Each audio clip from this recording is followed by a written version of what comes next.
Maddox is right here with my big sister, Chloe. Chloe, Chloe, do you want to be probably in such a some big helper. recording? Do you want to be on a YouTube channel? You're gonna be He needs a YouTube channel. You're gonna be famous. I don't know if I have it in me to. Chloe. Me Maddox are famous. If you want to be famous, then you should be in the recording. Oh my gosh. In case you were wondering. You're gonna be famous. We won't soon forget meeting this family and all the laughs and touching moments that came with this visit. It was a joy, and I hope we can share what that was like for you. I'm Seth Carnell, and this is the Go Shout Love podcast.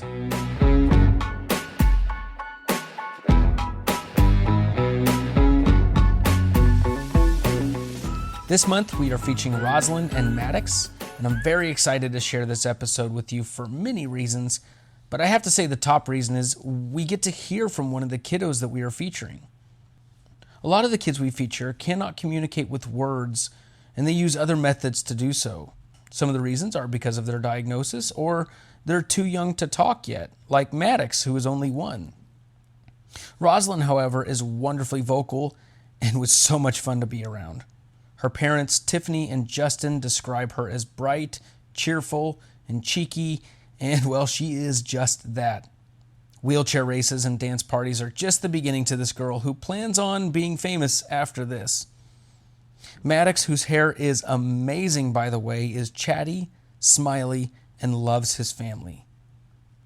Although technically undiagnosed, they both fall under arthrogryposis multiplex congenita.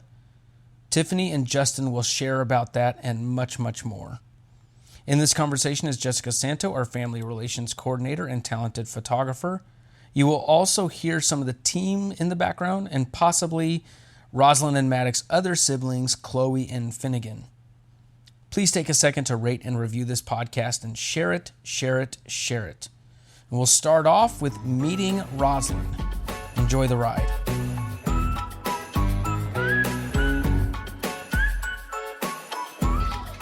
Roslyn, are you planning on being famous someday? Yes. Yes. Yeah, I would. I'm gonna be rich. You're gonna be rich. And I'm gonna buy a camper for Mommy and Daddy, and then we can do camping because I want to go camping with my family. And, So what are you and gonna? Roslyn, What are you you can just gonna? talk normal. What are you gonna do when you're famous? Are you gonna sing or dance or be an actress? Be a YouTuber. Be a YouTuber. And do dance parties at random times. Oh, okay. Well, what are you gonna call it? Sounds What's fun. gonna be your name?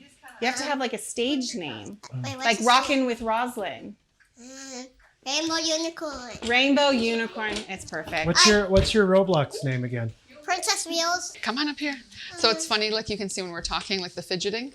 Like I often think, like, you know, if we were able-bodied, how wiggly she'd be, like in school and in conversation. She's always wiggling around. I wanna go He gets fishing. mad sometimes Check.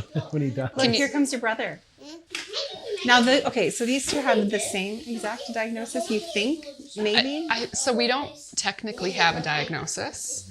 So they both are classified under arthrogryposis, which is like a disease, but really it's an umbrella term Kind of like that encompasses a lot of different things. Kind of like how cerebral palsy is an umbrella of a lot of other Yes. things underneath. So it's So like there's her main one is what? arthrogryposis, Okay, and then really we don't know anything else. just put the pieces together. We've done extensive genetic testing, especially after Maddox joined. So we've done quad genome sequencing. So we've tested Maddox, Roslyn, myself, and my husband, and then kind of layered those to compare. And we really have nothing conclusive. We have found 3 variants that they both share, some from Dad and some from I, but they don't like mean anything. In fact, most of them have been correlated in the past, those variants, to like a heart condition. But it's like, of all the systems, their hearts are actually like on point. You know, it's more musculoskeletal. So we don't really have anything yet. And how old was Maddox when you knew you were on the same journey? Or were you pregnant in utero? Yeah, yeah. Okay. So we were high risk for every pregnancy after Roz, just, you know, because of what had happened. What's that, honey? So I think we found out around 12 weeks that he had possible clubbed feet, is what they said. So I think we started to kind of have those ideas of wondering is that what we're doing? And by about 16, 18 weeks in, they said, it looks like it's happening again. Wow. And how did you take that? I mean, the day I found out, I was devastated. I loved the idea of a big family, so I moderately begged to have another baby. And Moderate's a nice word. Yeah, and my husband loves me and, supports my dreams too. So I think initially there was like the grieving of like, I can't believe we're doing this again. And then there was a little bit of guilt of, kind of carrying that. Truthfully, both of those feelings quickly left. Yeah. We have a really good support network within our close family and friends. And I think we processed for a month or two. And Did then you guys process the same, or do you have different ways of processing that grief? We're a little different. We're a little different. Yeah, for sure. We tend to digress, do our thing, and then come back together. Yeah. Like after we went through with Roslyn, I think we realized that it was rough a few times, and kind of navigated the roadway, and then we realized Roslyn, that stop. we really enjoyed and we wanted to be together, and we realized it took Roslyn. a little bit of work, pertaining for us, that we needed to have us time as well, and Yeah. to make sure that we sustained what we had, because Exactly. we knew we both wanted it. And When we took a while to process the news ourselves, and then I remember when we told Chloe, and then she was upset just because it's a lot to take in, and she knew what that journey looked like a bit. When you told Chloe about Maddox? Yeah, Okay. that we were going to do it all again. So I think everyone had their grieving time except Roslyn. I was going to say. When we told Roslyn, at first I think her initial reaction was, oh no, just a very classic, not understanding the depth of it. Oh no, that's sad. And we're trying to maintain composure as we tell her. And she's like, wait, does that mean he'll be in a wheelchair like me? And we were like, yeah, probably. And she was like, oh my God, we're going to be a wheelchair family, and I won't be the only one. Now, how old And was then it's she like, how do you stay sad? when she's so hopeful? And she's doing so well. It's different, right? It's different than any parent plans. No one is assuming this is the path your child will take with physical limitations, health complications. Yet, I think there's no doubt that she's going to do amazing things. We just don't know what it looks like yet. And what a role model for him to look up to through his journey. Roslyn, are you going to show Maddox all the tricks on the wheelchair when he's old enough? Are you going to show him what to do and what all the buttons do? I'm going to show him how to run over people. What? And have a dance party? Yeah, and I'm going to show him how to ride dinosaurs. Razzie. And he's going to be a race driver. And he's going to do a great dance party. And he's going to run over people. And how special that you guys are a wheelchair family. And then you have 2 wheelchairs. Were you excited when you found that out? Yeah. It's neat that you get to share all that with Maddox. Do you think Maddox will play soccer with you? I hope so. got the I hockey's hope out. he's going to be on the same team as me. That would be neat.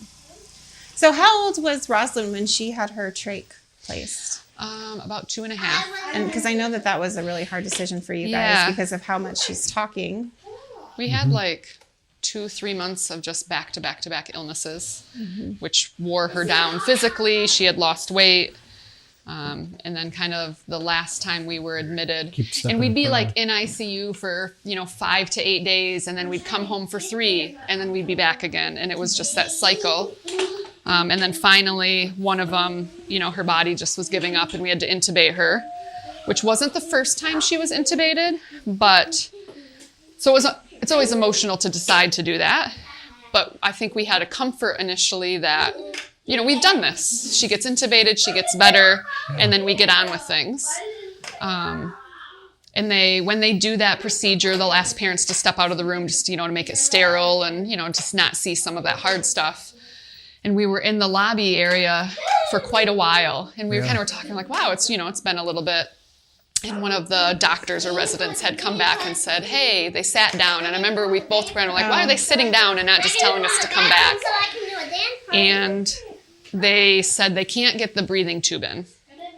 And we were like, well, oh, okay, what does that mean? You know, you're not really understanding. They're like, well, we've been bagging her for 45 minutes. So they just were bagging her to keep her breathing because they had already given like a paralytic to do the intubation, but then couldn't get the tube in. So she had no ability to breathe. So they were bagging her for 45 minutes. And we kind of were put on the spot after holding off on doing the trach to saying, you either need to do a bedside tracheotomy or not.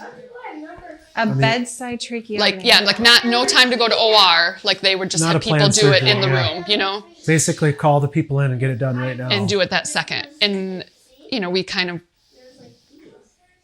It was overwhelming. It was overwhelming. To say the least. And how did you feel in that moment as a father? Like you want to, you know, protect your family and make sure everyone's okay, to have to make that quick wit decision. It felt extremely helpless, I guess, in that moment. You just don't know what to do. As a dad, you always kind of want to be the provider, the protector. And, absolutely. like you say, but it's just knowing you have no control over any of it, and you kind of have no idea what's going on. You're limited to a waiting room, and you know, and I can see obviously and my strangers. wife is, and strangers. It was interesting. Kind of one of the pieces that we had was me and Tiffany and I, were quite emotional in that moment, as you can imagine. And there was another family in the waiting room, and they kind of came over and asked us if they could sit down with us and pray with us, and it was quite refreshing, actually. Just to know that you're not alone in that moment. Just to know, because it was hard. I mean, we just didn't. It's like you feel like in an isolated island, and you don't know what's going on. You're just waiting hours and hours for word, and hearing that our child was bagged for 45 minutes is, you know. And while you're just sitting there. While we're sitting there, we can't do anything about it. It's just, it was hard. And then, you know, and then we made the decision to do it. We just were like, well, we're not ready to not have her, right? That just wasn't an option. So we gave permission. And then the reality of like, where are we going now? Yeah. Like now we're taking another path, right? You just keep thinking like, we keep going all down these these forks other in the paths. road. And then they came back shortly after and said, I don't know if it was ENT or anesthesia. They tried one more time to get the tube in and they got it in. So we didn't have to do a emergency trach. Okay, that's great. And then she was intubated again. ENT and pulmonary did bronchoscopes, checked things out, said, you know, we don't really think she needs a trach. There's a tool called a glide scope that should help with intubation. We'll make sure to use that next time and it should be okay. And we were like, awesome. You know, right? We're staying on this path a little longer. I'll buy that glide scope and keep it in my purse. About a week later, we extubated her again, and she failed within about 24 hours. Which is just a horrible thing to witness your child not be able to maintain breathing. So we said, yep, go ahead and intubate her again. You know, they had every tool ready. So they were prepared, knowing that she was a complex intubation. We went into the waiting room, and they came back after a little bit and said, we can't get the tube in. We were like, well, are you using the fancy tools that they said? And they're like, we've used everything. We can't get it in. There's so much swelling and damage. We're like, okay. And they're like, so you need to decide again. So for a second time, we decided to do the tracheotomy, the bedside. And as anesthesia came up and they tried one more time, they got it in. So they came back and said, hey, you know, they got it in. But at that time, our ENT, he was actually off that day. And I think he dropped his kid off to swim lessons. And he met us in the lobby and just kind of said, you know, you're at a great hospital, a children's hospital with well-experienced staff, and no one ever wants to be responsible for pulling her breathing tube out again, knowing that we can't get it back in. And we just kind of said, well, what does that mean? And he said, well, if you want her safe and to keep her, then you should trach her. You know, and we said... Do you think you needed to be told it like that? Like, do you think Yeah, that absolutely. Yeah. It made it easier to accept. Because you don't have, it's nice to have a professional say, what are you going to do instead of. And he never this is- pushed us to it. No. Do you know what I mean? He always just respected directly where we explained. felt. But he let us know that we went to that wall. Like it was time. Mm-hmm. It's hard because I think for doctors and nurses, you know, they're great people. They care a lot. They do their job wonderful. We love all the nurses and doctors that we dealt with. But their main priority is safety, right? It's for them. They wanted to get the trach in right away because it's a secure airway no matter what. And they don't have to worry about it. But for quality of life and us, right, it was different. We were concerned to lose that voice that she had. They're not worried about losing the voice. They're worried about her. They're not worried about breathing. securing an airway. Right. And it's like, and we knew what comes with the trach is more responsibility that we already had a lot of too, as well. Not that we were afraid of it, but it was like, how do we do normal now with all these extra changes? And we don't regret any of it, obviously, now. And we made the decision a lot sooner with Maddox because of what we went through with Roslyn, knowing that having that, they're quite the opposite. We knew it, but it's hard because we needed to experience that. We needed to have the right people tell us that it was important to do that. And we had a lot of people that supported us along the way too. And like, yeah, that's your decision. You guys make the decision, on your own. Are you shocked at how well Roslyn is speaking with her trach? Yes. Because we've talked with a lot Without of a doubt, trach kids, and while they're able to speak, it's not. Yes. Oh, it was clear almost like this. next day after surgery. figured it out very She was quickly. speaking after, and like even everybody, She was with gonna doctors find and her nurses were way. shocked. Oh, yeah. They couldn't Yeah. believe the And next part day of after that is surgery. because when Roslyn is healthy, like when she's good, she's great. So she's capped right now, which means she's breathing around the trach. And that's why she vocalizes so well. It's all going past the vocal cords. When she gets sick, it's hard and fast and takes her down pretty good. And then we're on the vent, 24/7. But it's like with that cap on, she can speak perfectly well. Maddox still, he can come off the vent for a bit. He actually breathes fairly well. He just doesn't like swallowing all of his oral secretions yet. So that's what all this coming through the nose. The vent pressure keeps pushing it up. But I think we feel like he's going to get there. And now we don't feel as it's a marathon, not a sprint. We're giving him some time. Roslyn was 2 by the time. Well, and she you got also her trach, have so. to realize too that while Roslyn's guiding you kind of in this, he is a Yes. completely different kid Yes. with other complexities that she might Yeah. not have. Well, what we found is he is like, when it comes to like head and core, seems to be quite a bit stronger, honestly, from where she was at the same time. And we think a lot of that is because we did trach and vent him right from the get-go, so we made breathing easy. Where for Roslyn, she had to work so hard Yeah. for that system to get her through. Okay, I'll say. He loves his family. I'd say he loves his siblings, in particular his brother, very much. He's Yes. quite fond of we have some wonderful nurses in our toolkit. Does he that like looks the forward- dogs? Yeah, yep. They come up and lick his hands. Yep, they'll lick his hands. That's and sweet. Is he doing that because he's about to eat? I don't know if it's about to eat or just silly, like just being finding the silly. sounds that he can make. He can actually vocalize pretty good, like cooing sounds, but does it better when he's laying down. Probably because he's working harder. Everything's a little harder sitting up. Does he like to watch any certain movies? We have an iPad that, because it's a busy house. So Oh, if yeah. we're making dinner and he can't Absolutely. play independently like a typical child his age, we'll plop him in front of videos. He seems to like nursery rhymes. Yeah. We broke out Mickey Mouse, Yep. little Einsteins Little a little Einstein bit here, a little bit. broadening the horizons. And he'll be one when? May 20th. May 20th. We have a lot of May birthdays in Gosh Out Love. May 20th. Silly boy.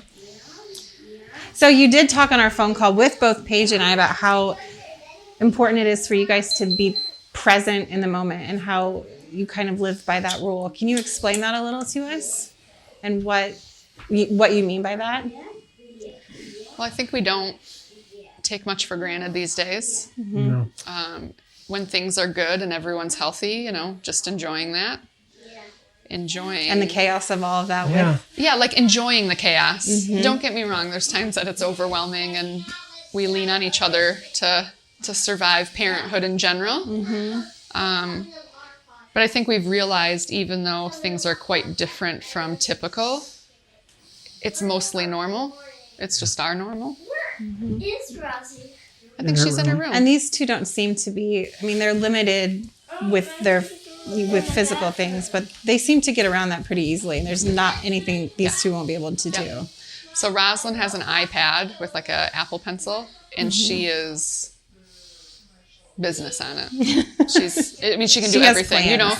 And I'm grateful that we're living in a time with the medical system that we do, right? That she's doing so well, but then also the technology pieces that are around now that even, 15 years ago weren't available.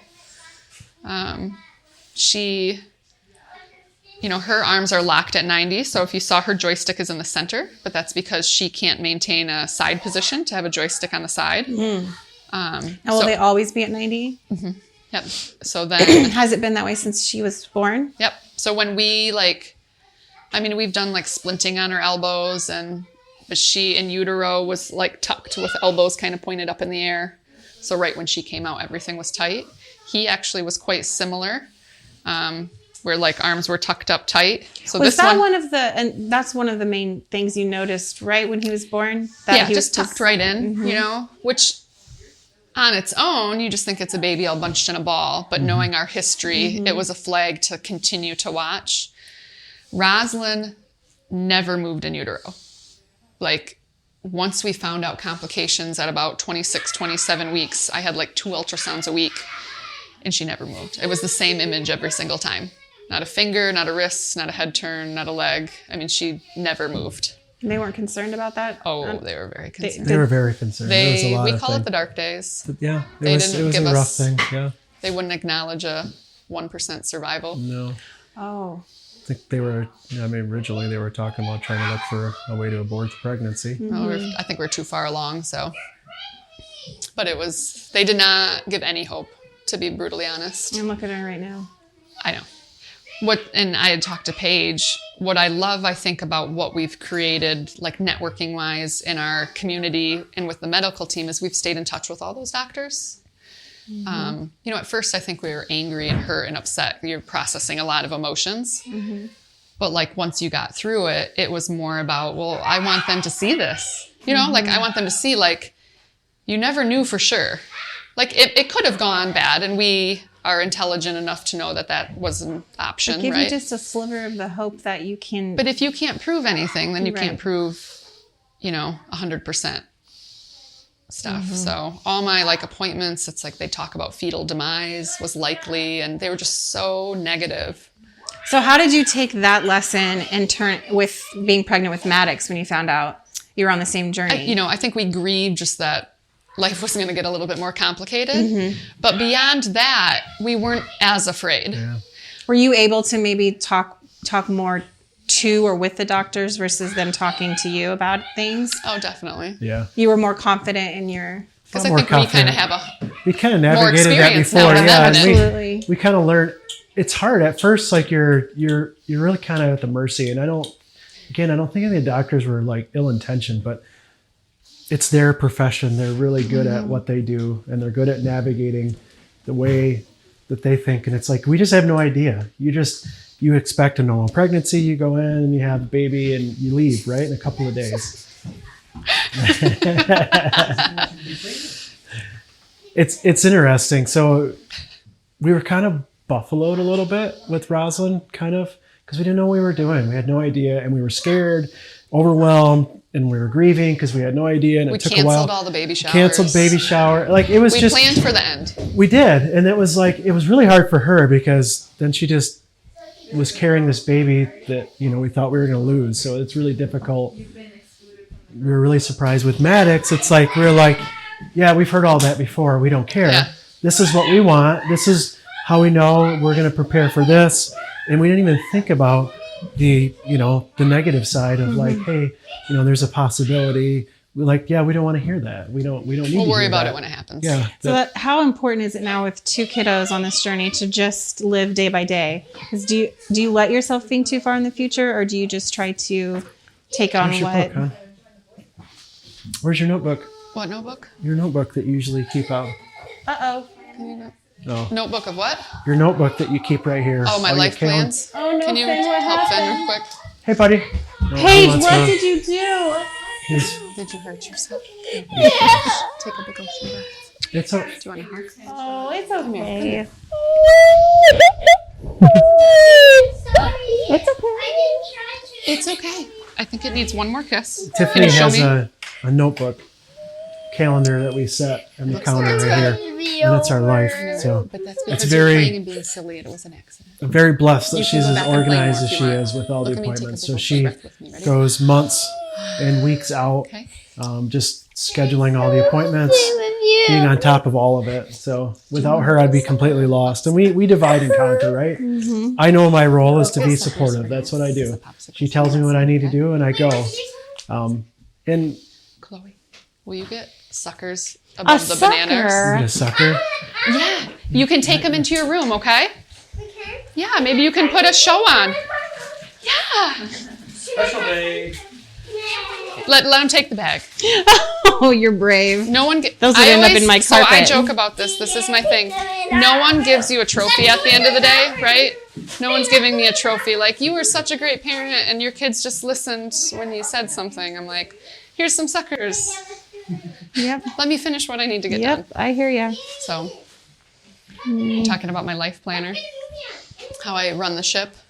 It takes a lot of organizing. It's like organized chaos. But you wear well, I would consider them different hats, and maybe you don't. But do you handle? How do I ask this with it making sense?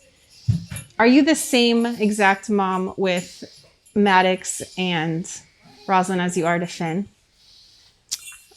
I think mostly yes. Mm-hmm. I mean, they're different. I think any kid, you parent slightly different with personalities. Mm-hmm. And this is where it's like you think it would be a lot different, but really it's quite similar. Mm-hmm. Roslyn is a very anxious, a lot of anxiety. There's a lot of medical trauma in her history. So I think we approach that more delicately with a little more patience than her. Mm-hmm. And then, with Finnegan, we might be a little tougher of, come on, get through it, buddy. Like, Yeah. You're going to be okay. Yeah. I think there's like a fine balance of like surviving every day where you just survive the day and enjoy the day and the health and the well-being of everyone. And then sometimes you think ahead because you need to. What do you do on those days? What do you do on those days where you're just tired and exhausted? Do you allow yourself to have a day ever just to be that, or can you even really? She doesn't. No. I am not very good remind at her. stopping. Mm-hmm. I think in nature I like being busy. Hey guys. Stop kicking my foot. Stop kicking. Can you guys go in the room for a little bit so I can finish talking? Okay. Do you want your iPad for a bit in your room? Yeah. All right. Chloe, would you be willing to help set up her iPad? Finn, do you want to take your iPad in to play with her? Wait. No. Okay. Can you get a sucker? Can you get a sucker? You want a sucker? Yeah. one sucker. Hey, where are your manners? I'm okay if I be in your room. Here you go. You want to be mic'd up?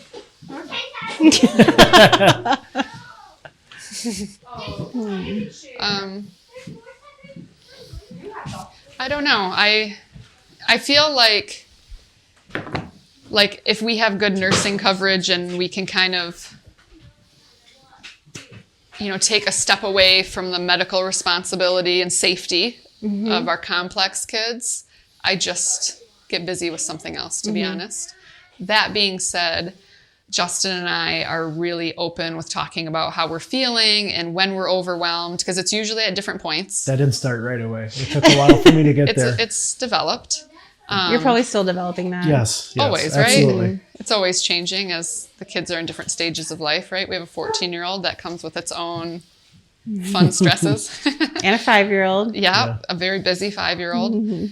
But we make sure to regularly, I'll say, I mean, sometimes it's once a month, sometimes it's not as much, invest in us. So date nights between our nurses and my sister who lives nearby really help with all the kids. And so we'll do date nights sometimes, it's a nice dinner and going somewhere, and sometimes it's going to Menards and just having some time to ourselves and, soaking that up. Grocery shopping. We haven't since he was born. I don't like leaving babies just in general, but we take weekends away. So we'll go for a whole weekend. And that really is about having a good network, right? And, people that can step in and fill our shoes, and we can refresh with that. We also allow each other time away with our friends. And I think there's a good value in that, So in a season of where you have so many unknowns about everything, what brings you guys comfort? I think just how awesome the kids are. Just Really. how well they're Just each doing. other, confidence with each other, that just knowing that we have each other's back is a big part of it. Like knowing that we can be ourselves, and then the kids, right? Like just the things that we do. Like we do initially when we started, we took it day by day. It's like you got to crawl before you walk, right? And then you can run. It's just Get your boogies. initially it's like you don't, the daily pressures don't change of everything. So it's like you want to put money in the bank, you want to save, you want to do all this stuff that you're supposed to do like a typical family does. And it's like, and then there's realization that you go from 2 incomes down to 1, right? And then the stress of that, like trying to make sure that for me, I still maintain the work and I provide the financial income to the family, right? But it's like, but then respecting her because she gave up her career, to make sure she stayed home with the kids. And that's really hard for her to be able to do that. But still like making sure that balance is there and understanding each other. And then you start to figure it out and you get better at that process. And then you're like, all right. And I had to take a step back. I'm like, I really want to put money in the bank. Gotta do this, right? Everything's got, and then it was like, but do I really have to continually always put money in the bank to the point of stressing me out and stressing my family out? And like, I'm upset about going and getting ice cream with the family, because these are things that you remember and you want, and spending an extra $15 to go to ice cream is not that big of a deal. And relaxing. We want all the memories. We want the memories because that's the most important part, because everything is not guaranteed, right? So, I mean, we're not balling it, right? But it's like doing these things, like taking an opportunity to go. Like we do get memberships to like the zoo, the museums, because that's what we do in the summer. It's like we go do things together as a family, and it's hard sometimes. It takes, you guys have, children of your own, and you understand how hard it just to get kids to get anywhere. Organizing this takes an extra hour and a half to get it together. And like currently we take 2 vehicles because we don't fit in one anymore. Do they make vans big enough for 2 wheelchairs? They do. They make them with a nice price tag too. They're quite expensive. That's the problem. But we know it's in our future that we'll need it. So it's kind of in the radar of, how and when do we really make that happen. We've also really, I think it's a want/need. We have a lovely home, but we have a lot of equipment. So right now, like Grandma's room has a Hoyer lift, and Grandma's room has a gait trainer, and at school is a sit-to-stand, and that's just Roslyn's equipment. And a couple months where Maddox will have a stander. And within a year, Maddox will have a wheelchair. On top of so regular it's like, kid things that you put have it? as well. And then it's like we have, ventilators everywhere and suction machines. And it's like we just need more first floor space. So we know we need an addition just for first floor. But prices are just, it's a little bit out of our reach right now. Crazy. So those are things that we're hoping, that maybe this can help us pursue those. Absolutely. And I think I'd love to help with that. Even just with like birthday parties, for Roslyn's birthday party or Christmas or play dates, it always has to be here, right? We can't access people's homes. One, it's very complex just equipment wise, but most homes aren't, don't have ramps and nice wide doorways. So we know that we're going to host and we want to do that. We want to, enjoy all that and have the kids and the family have all those experiences. Those things for Whoa, sure. that was a big one. It's impressive, right? Look It's at those important. bubbles. Even though it takes Don't. I have my best friend. He is not very good with. It's spit. It's not even snot, but he can't do it. He can't do it? He can't do it. He gags. He's like gagging. So we kind of make fun of him now. Yeah, We're we're like, teasing hey, him. go sit next to Uncle Chris. And Oh my I'm God. like, It's do you want to really clean fun. out the canisters for us? Yeah. Oh, I have a good time with them. They're good sports, though. So what I love the buddy. most about Roslyn Hi. is how Yeah. confident she is. Mm-hmm. How have you guys taught her to advocate for herself? And what will you also teach Maddox in that journey? Are you talking? You gonna speak up now? Tiffany is a bit stronger than me in that fashion. She's very driven to try to push, right? And I just I follow suit, and I do. It's like she does great pushing, trying to advocate and stand up, and it helps. I think everybody feeds off from that confidence too that she generates. So, Thanks, babe.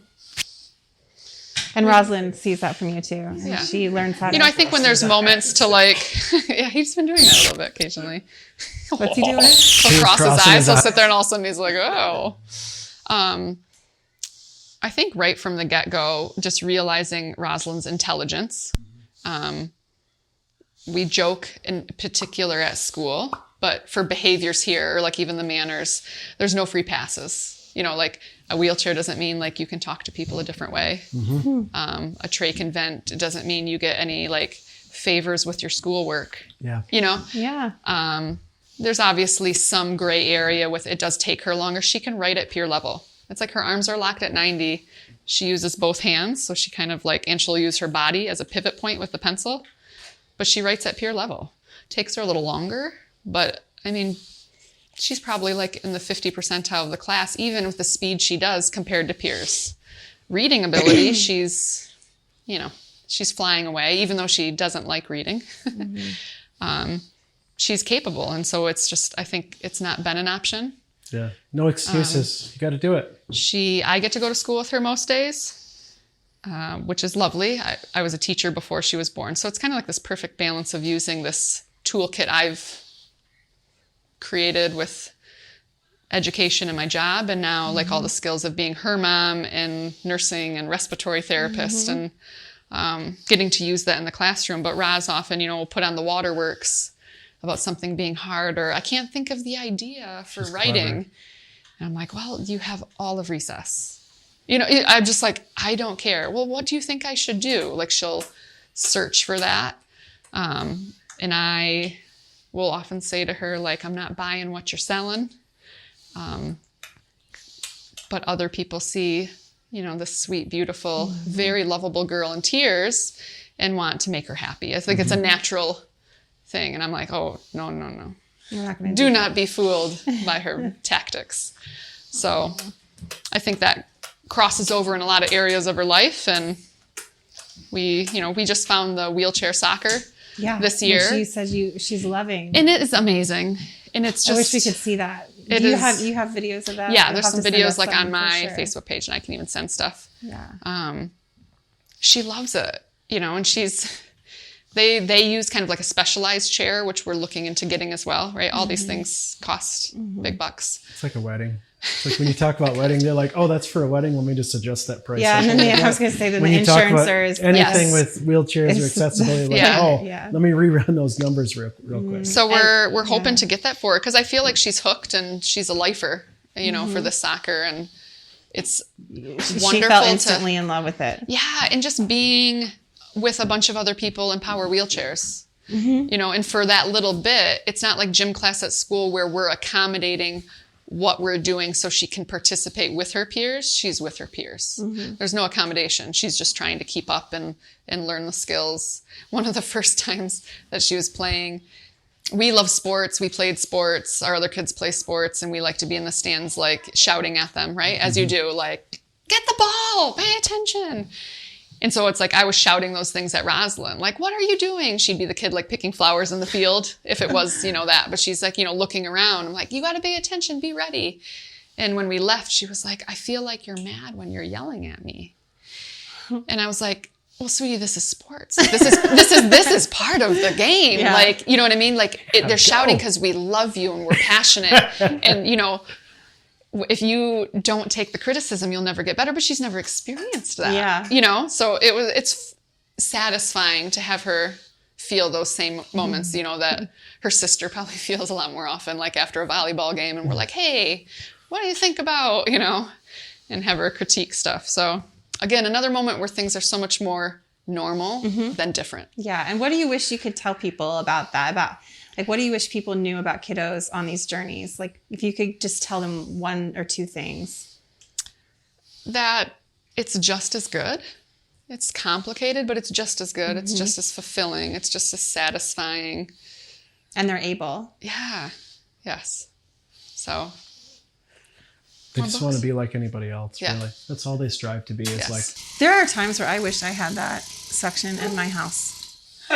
Yeah. It would be so nice for my kids. We've done it. Chloe a while Chloe. ago was super Chloe stuffy, once. and she was like, all right, let's try it. Let's do it. Let's do it. Did it work well? Oh, well. Josh, do you have anything you want to ask? You guys have been so open and great. And Roslyn has just been amazing to meet. She's a hoot. If I missed it, I apologize. Did we ask just like to describe your personality? Oh, yeah, we need to do that. So that's kind of part for the video. So let's describe Little Mister's personality. What makes Maddox... We did talk about what makes him smile when he loves. Yeah. If you had to describe his personality in 3 words, what would you say? We were just talking with people about being like unicorn babies, right? And that being like magical, like personality. He sleeps every night. He sleeps. He's a beautiful sleeper. So Stephanie wakes up at 3 wanting to talk. yeah, he'll just wake up at 3 like chatting, and you're like half in love and half wanting to go back to Irritated. sleep. Like, this is time that we can get sleep. Say hi. Is he able to cuddle with you guys, or does he need to be in his chair a lot? He's in his chair a lot. Like, we'll scoop him up and kind of wander around with him because he can take little breaks off the vent. I can scoop him up here in a minute. It's a bit of work. He looks beautiful sitting, same with Roslyn, but they don't have There's no core strength. core and head control very well, so it gets complicated. Oh, yeah? What else? And then what about, I need 3 good words for Roslyn, and I'm sure those aren't going to be hard to think of. Right? Isn't that funny that you already know that? I do. Isn't it? You know the second you meet her, she's just amazing. One of the words that I always think of is cheeky. You. That's a good word. And actually, Booger. Paige loved that word when you said that on the Because phone it's to her. not, she's not naughty. She's not, disobedient, but she's, can be a little mischievous. She's intelligent, man. She's smart. Really smart. She knows what she's doing. She's very sweet, especially with her brother Finnegan. They seem He's to have upset. a really close relationship. Yes. And she wants to make him happy. She'll often give in, Yes, she will. fighting over what game to play, and then, trying to stand her ground, I won't do that, and then always kind of being like, all right, Finn, We'll do that. we can do that. Or sharing her candy. Yeah, Finn, you can have some, but don't eat it all. And just their peers, like, her best friend. It's like just how one of the best moments for me.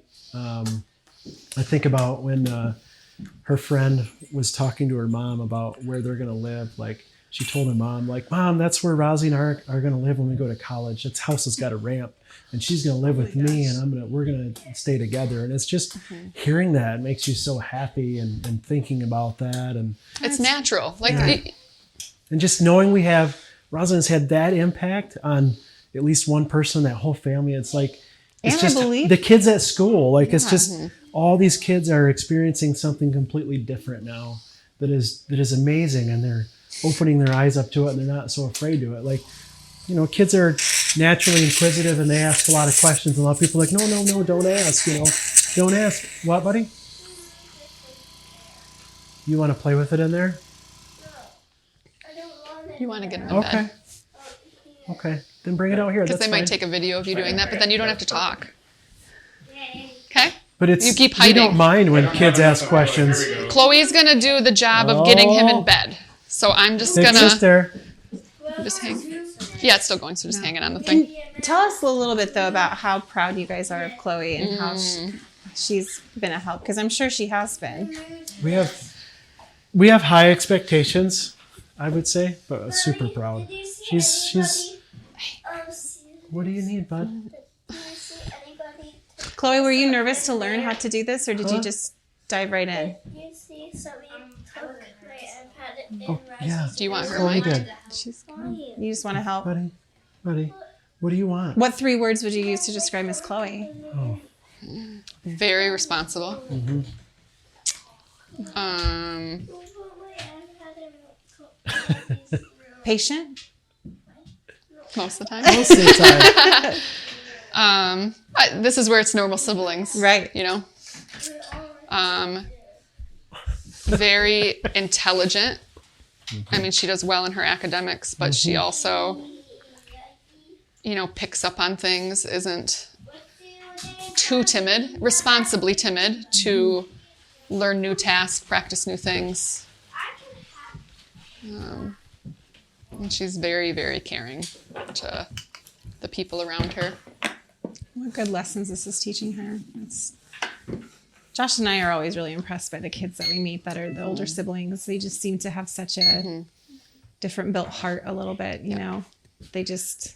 So sometimes, like, we'll joke, we'll be out, like, we were at the mall and, you know, we'll see a kid in a wheelchair and then she'll be like, oh, I kept smiling at them. But then I think they think I might be smiling at them because I'm staring. But really it's because, like, I love it. Yeah. And, you know, so just kind of those feelings. And she already, you know, kind of has that in her nature. And it's wonderful to, like, have an extra set of hands at times and she's willing. You know what I mean? It's not a task. It's just like helping with any other sibling. And she's capable. She can do it all. Now, what does Finn do to help? Entertainment. Yeah. He's a pretty fast-paced. He is. We joke that he's our hard kid. Yeah. He's just very busy and He's got the biggest smile on his face. Yeah. he so I said he loves his siblings, you know. Get a picture of it. Finn is really good at being a terror and then looking at you and saying, I love you. I'm sorry. I'm sorry. I love you. Yeah, that sounds like my Daddy, Calvin. you're my best friend. Yeah.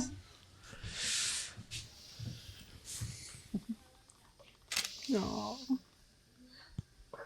But Finn is very gentle with Roslyn and Maddox. It's interesting how he just knows to mostly be careful. Yeah. And then he's silly too. So it's like if we get Roslyn out of her chair and she's like sitting on the potty, we'll like come back in the room and he'll be sitting in her wheelchair and be like, I can fit in it. I've noticed your tattoo. Is that something that can I ask you about that? Yeah, Is that it's something you did for the trait? I did. It's really neat. So Now, is it just a little petal, like a I flower love it. petal. That's really neat. Roslyn loves to let Finn know that it's the tattoo for her and Maddox, not for anyone else. Yeah. I let her own it. But yeah, I don't know. And I love tattoos just in general. Listen to him talk now. Yeah, that's what I said. When he lays down, he's a lot more chatty. But it's nice because then it's like, you know, in the grocery line or just random moments, people will comment about it. And it's just like another opportunity to brag about how awesome my kids are. And I guess bring awareness that, you know, different isn't What I guess I want to dramatic. know if there's I feel like tracheotomies can be, I mean, any surgery is scary, but I feel like a lot of parents do struggle with making that decision. Yeah. What would you say to them if they're those parents in the waiting room right now, like you were? that